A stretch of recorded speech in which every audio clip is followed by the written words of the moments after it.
Assalamualaikum warahmatullahi wabarakatuh. Alhamdulillahi rabbil alamin.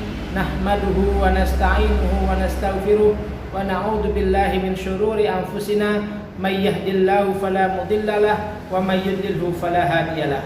Allahumma shalli ala sayyidina Muhammad wa ala ali sayyidina Muhammad. Ikhwas sekalian yang dimuliakan Allah Subhanahu wa taala. Puji syukur kehadirat Allah Subhanahu wa taala atas segala nikmatnya kepada kita semua, sehingga pada kesempatan kali ini kita masih tetap bisa belajar bahasa Arab kitab Al-Jurumiyah. Shalawat serta salam kita curahkan kepada junjungan kita Nabi besar Muhammad sallallahu alaihi wasallam beserta keluarga dan para sahabatnya. Ikhwas sekalian yang dimuliakan Allah Subhanahu wa taala, pada pertemuan yang ketiga ini atau pekan yang kedua ini kita akan belajar bab berikutnya, yakni babul i'rab. Ikhwan sekalian yang dimuliakan Allah Subhanahu wa taala, mari kita lihat papan berikut ini untuk mempelajari bab berikutnya. Sebelumnya kita sudah belajar tentang babul kalam. Ma huwal kalam? Al-kalamu huwal lafdu al-murakkabu al-mufidu bil wad'i. Bahwa kalam adalah lafaz yang tersusun dua kalimat atau lebih yang bisa dipahami dan dilakukan dengan sengaja. Contoh kata Bismillahirrahmanirrahim. Ini adalah lafaz yang sudah kalam. Dari sini kita akan bisa mengetahui masing-masing per huruf atau per kata mana yang isim, mana yang fi'il, mana yang huruf. Kita coba review dulu pertemuan sebelumnya. Pertama, ba ini adalah huruf, ya kan? Huruf jar. Maka huruf yang bisa kata yang bisa dimasukin huruf jar adalah isim. Maka ba adalah huruf, ismi adalah isim. Allah adalah isim karena mudhaf ilaih, dan juga Allah adalah lafzul jalalah. Ada dua cara ikhwas sekalian untuk menentukan mana isim, mana fi'il, mana huruf. Yang pertama bisa dengan mengetahui maknanya, seperti lafaz Allah jelas ada ismul jalalah, atau dengan tanda-tandanya seperti bismi karena kemasukan huruf jar, maka ini adalah huruf dan ini isim. Kemudian Ar-Rahman ini isim, bisa dipastikan. Karena apa? Antum sudah tahu bahwa cirinya isim adalah bisa dimasukin huruf al. Demikian juga Ar-Rahim bisa dimasuki al, maka ini adalah isim. Ikhwas sekalian, marilah kita mulai di bab berikutnya. Tapi sebelum kita mulai, marilah kita mulai pembelajaran kita dengan bersama membaca basmalah. Bismillahirrahmanirrahim beserta doa. Allahumma inna nas'aluka ilman nafi'a wa rizqan thayyiban wa amalan mutaqabbala. Ikhwas sekalian yang dimuliakan Allah, marilah kita beranjak di bab berikutnya. Babul i'rab. Al-i'rabu huwa taghyiru awakhiril kalimi liikhtilafil awamili ad-dakhilati 'alaiha lafzan aw taqdiran. Al-i'rab.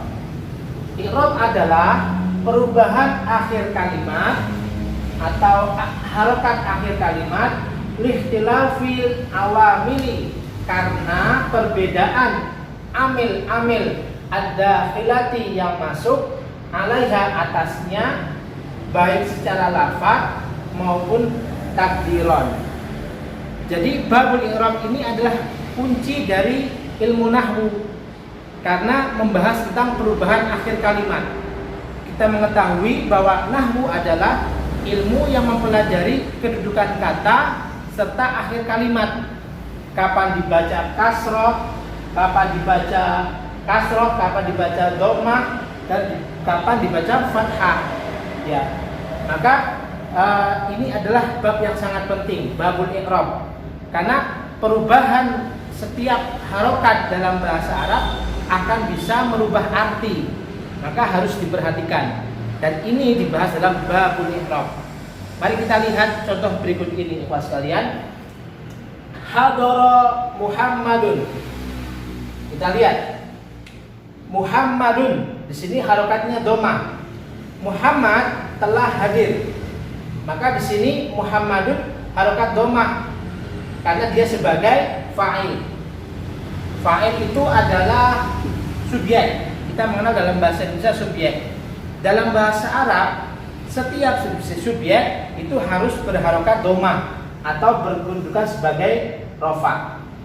Lah, Muhammadun ya berharokat dhamma hukumnya wajib karena kemasukan amil. Amilnya apa? Nah, dalam bahasa Arab, amil mungkin lebih mudah kita kenal dengan sebab.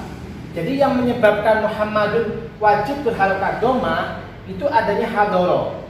Hadoro adalah predikat fi'il madhi. Kita sudah mempelajari itu membutuhkan fa'il. Maka itulah yang menyebabkan Muhammadun di sini berharokat dhamma.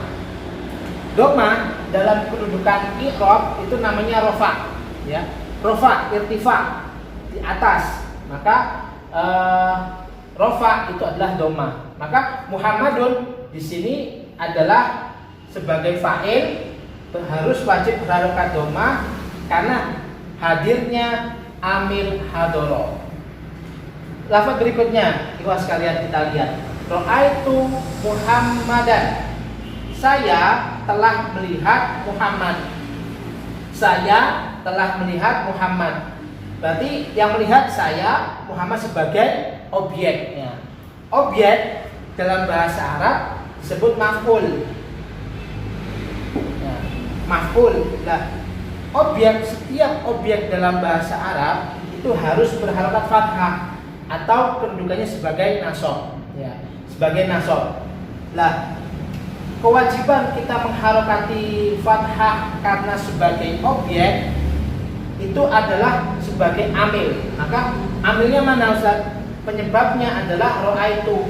Saya telah melihat, di mana membutuhkan sebuah objek sehingga Muhammadan ini berharokat fathah atau kedudukannya sebagai nasab. Ya. Perubahan dhamma menjadi fathatain, ya. Ini adalah perubahan i'rab karena disebabkan perbedaan amil yang masuk. Ya. Ada yang ambilnya hadoro, ada yang ambilnya penyebabnya ra'aitu. Contoh yang ketiga, marartu bi Muhammadin. Saya berjalan melewati Muhammad. Nah, di sini ada Muhammadin berharokat kasroh. Kewajiban berharokat kasroh di sini bisa dipastikan ada amil yang masuk.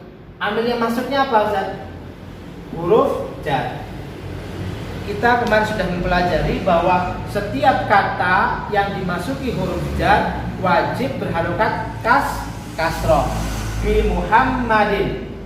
Maka yang menyebabkan Muhammad berharokat kasroh adalah amil berupa huruf jar, yakni ba. Nah, perubahan dhamma, fathah, kasroh dengan perbedaan amil-amil yang masuk, ya, ini adalah ilmu dalam pembahasan al-i'rab. Ya, ada rofa, nasab, jar. Ini contoh pada isim. Muhammadun semuanya ini isim. Sedangkan contoh pada fiil, ya kita lihat di sini, kita bergeser. Yusafir. Ini adalah fiil. Ya. Kita akan lihat sama-sama. Yusafiru Ibrahimu. Ibrahim sedang bersafar, sedang bepergian. Maka di sini yusafiru berharokat dhammah, kedudukannya sebagai nasab. Kenapa kok nasab? Karena tidak ada amil yang masuk di yusafiru, maka wajib secara hukum fi'il mudhari di sini berharokat dhammah. Contoh fi'il mudhari yang berubah harokat karena amil yang masuk di contoh yang kedua. La yusafira Ibrahimu. Ibrahim tidak sedang bepergian. Ya. La yusafira.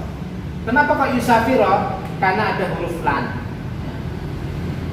Lan ini nanti di bab berikutnya menyebabkan fi'il mudhari berharokat fathah atau berubah sebagai nasab. Jadi la yusafira Ibrahimu. Tidak bisa kita membaca la yusafiru Ibrahimu. Seandainya kita menemukan di kitab kuning, kita membaca kitab tanpa harokat, huruf fi'il mudhari tersebut ada lamnya, maka bisa dipastikan itu wajib berharokat fathah atau kedudukannya sebagai nasab. Lah, yusafiru, yusafiro ini adalah perubahan pada fi'il. Karena ada amil yang masuk lan dan lam. Kemudian contoh yang ketiga, lam yusafir Ibrahimu. Ibrahim belum bepergian. Lam di sini kalau dalam percakapan bisa juga berarti belum. Lam yusafir Ibrahim. Lah, penyebab harokat sukun adalah kemasukan huruf jazm, harfu jawazim. Nanti kita pelajari di bab berikutnya. Tapi kita akan sedikit membahas bahwa perubahan baik isim maupun fi'il karena ada amil yang masuk itu adalah dinamakan i'rab. Nah, lam yusafir Ibrahimu. Tidak bisa kita membaca lam yusafiro atau lam yusafiru. Kita umpama cari di dalam Al-Qur'an semua kata yang berawalan lam harus berharokat fathah untuk lam. Contoh, lan tanalul birra hatta tunfiqu. Itu nanti ada pembahasan lagi. Asalnya lan tanaluna menjadi lan tanalul birra. Nah, itu perubahan harokat di akhir kalimat disebabkan amil yang masuk secara berbeda-beda. Seperti itu sekalian. Semoga bisa dipahami dari penjelasan saya. Lah, al-i'rab atau at-taghyir, perubahan dalam i'rab itu ada dua jenis, lafzon atau takdiron. Lafzon itu jelas atau takdir itu dikira-kira. Jadi ada harokat itu yang sifatnya mabni atau tetap, tidak bisa berubah. Dia punya kedudukan rofa, nasab, jazm atau jar, tapi hanya dikira-kira, tidak berharokat jelas doma. Contoh, hadara Muhammadun. Di sini jelas Muhammadun dibaca rofa karena sebagai fa'il atau subjek, jelas Muhammadunnya jelas. Coba kita lihat yang kedua, dikira-kira. Hadara al-fata, seorang pemuda telah hadir. Hadara al-fata, selamanya al-fata. Contoh sini, ra'aitu al-fata, saya telah melihat seorang pemuda. Marartu bil fata, saya berjalan melewati seorang pemuda. Akan terus harokat itu tetap al-fata. Nah, di sini yang namanya perubahan secara takdir atau dikira-kira, tidak jelas harokatnya. Al-fata, baik kedudukan sebagai rofa, nasab maupun jar, tetap al-fata karena ini isim, ya. Seperti itu. Semoga bisa dipahami. Jadi takdir perubahan ada dua jenis, secara lafaz, kedua secara dikira-kira. Kemudian bahwa perubahan dalam i'rab untuk yang dikira-kira itu ada tiga jenis, ada tiga keadaan yang membuat i'rabnya itu dikira-kira. Yang pertama, ismul maksur, isim maksur. Isim maksur adalah isim yang didahului dengan, yang diakhiri dengan alif lazimah. Contoh, al-aso itu tongkat. Contoh, dorobtu. Kita lihat contoh ya. Kita kasih contoh di sini. Dorobtu al-kalba bil aso.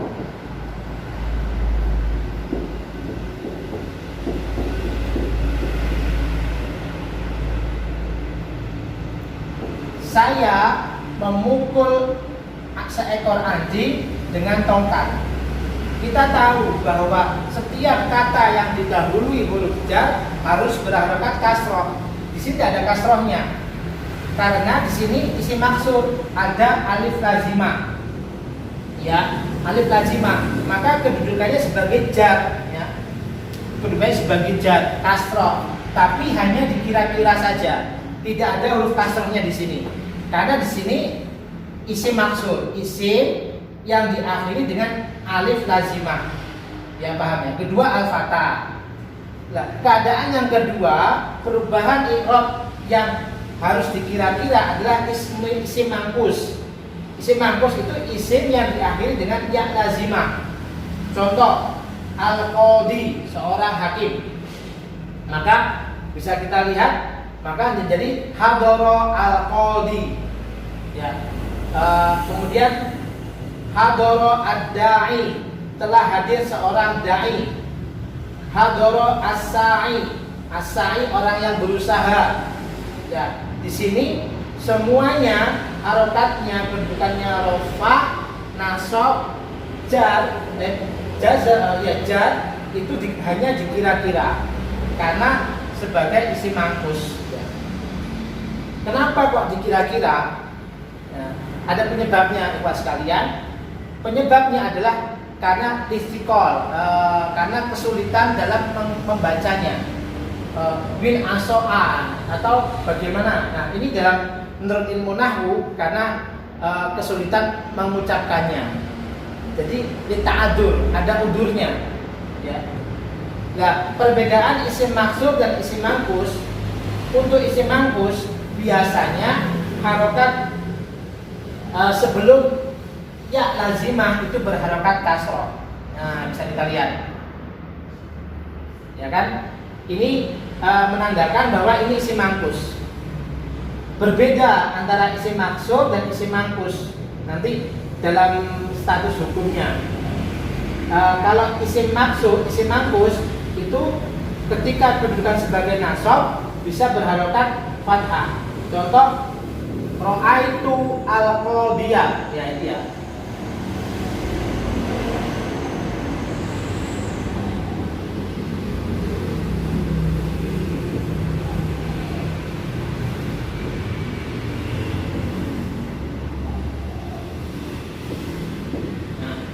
Di sini hanya ketika dalam keadaan nasab itu bisa berharokat fathah. Tapi ketika untuk keadaan rafa dan jar itu wajib takdir. Jadi hadara al-qadhi, ya. Ra'aitu al-qadhiyah, saya melihat seorang hakim. Marartu bil qadhi. Jadi tidak jelas, jelas, hanya dikira-kira kedudukannya. Tapi kedudukan itu tetap melekat sesuai bentuk kalimatnya.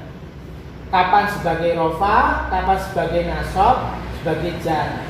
Hanya saja harokatnya itu dikira-kira.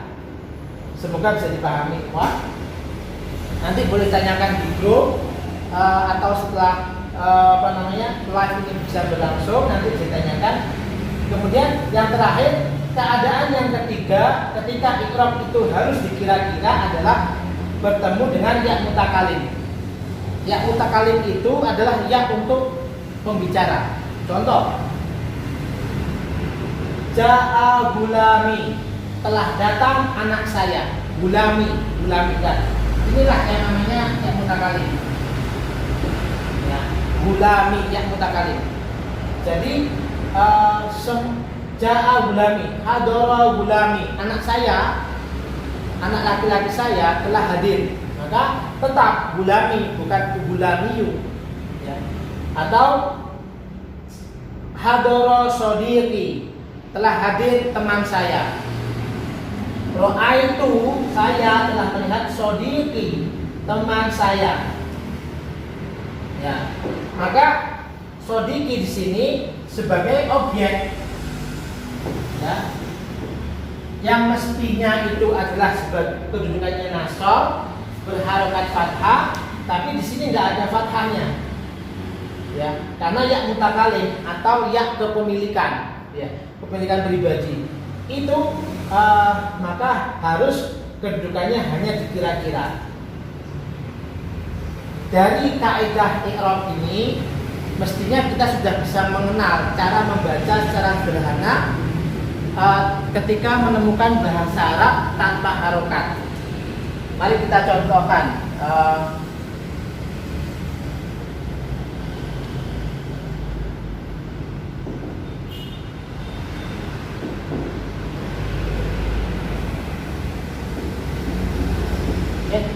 Ya, Kola telah mengatakan Muhammad di sini sebagai fa'il atau sebagai subjek, maka di sini harus berharokat fathah, dhamma atau jar atau sukun. Karena di sini, maka dalam kaidah i'rab ini kita bisa membaca walaupun tanpa harokat sekalipun bahwa ini bisa dipastikan berharokat domatai tola Muhammadun. Karena apa? Sebagai fa'il. Dari kaidah ini kita akan bisa menemukan dua, bahwa sesuatu yang tetap itu namanya mu'rab.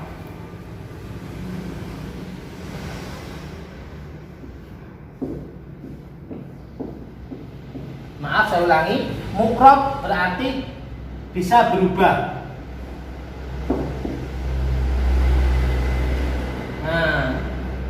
Bisa berubah itu bisa berubah secara harokat. Muhammadun, Muhammadan, Muhammadin, ini namanya mu'rab, bisa berubah-ubah. Lawan dari mu'rab adalah mabni.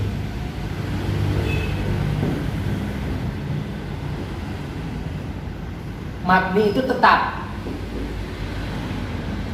Seperti tadi al-fatah, kemudian al-aso, al-qadhi, ad-da'iyah, ad-da'i, as-sa'i, dan masih banyak yang lain. Contoh pertanyaan aina, kam, aina di mana, kam berapa. Ini tetap mabni.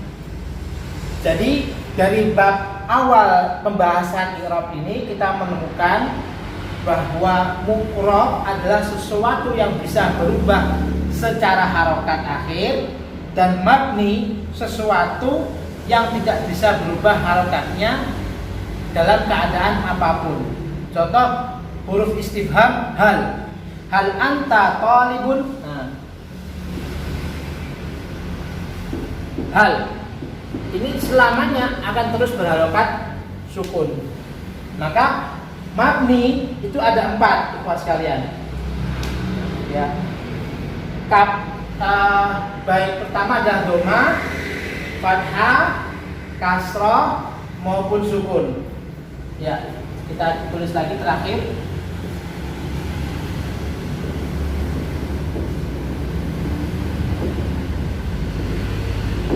Yang pertama adalah dhamma, fathah, kasrah, sukun. Jadi kita dalam bahasa akan banyak menemukan suatu kata itu kapan mabni dhamma, kapan mabni fathah, kapan mabni kasrah, dan kapan mabni sukun. Seperti itu. Artinya selamanya itu akan tetap fathah, selamanya akan tetap kasrah, selamanya akan tetap sukun. Maka dalam kaidah bahasa Arab kita ke depan akan menemukan banyak pengecualian. Seperti itu, Ibu sekalian. Semoga apa yang kita pelajari kali ini bisa dipahami dari babul i'rab. Ya, saya ulangi sekali lagi bahwa al-i'rab perubahan akhir kalimat karena perbedaan amil-amil yang masuk atasnya, baik secara lafaz jelas, au takdiron ataupun dikira-kira. Baik, terima kasih Bapak sekalian. Semoga apa yang kita pelajari bisa dipahami dan bermanfaat untuk kita semua, dan kita berdoa asa ayyan fa'anallahu ma ta'alamna al-yaum, dan semoga puasa kita diterima oleh Allah Subhanahu wa taala serta ibadah-ibadah kita selama bulan Ramadan. Wabillahi taufik wal hidayah. Wassalamualaikum warahmatullahi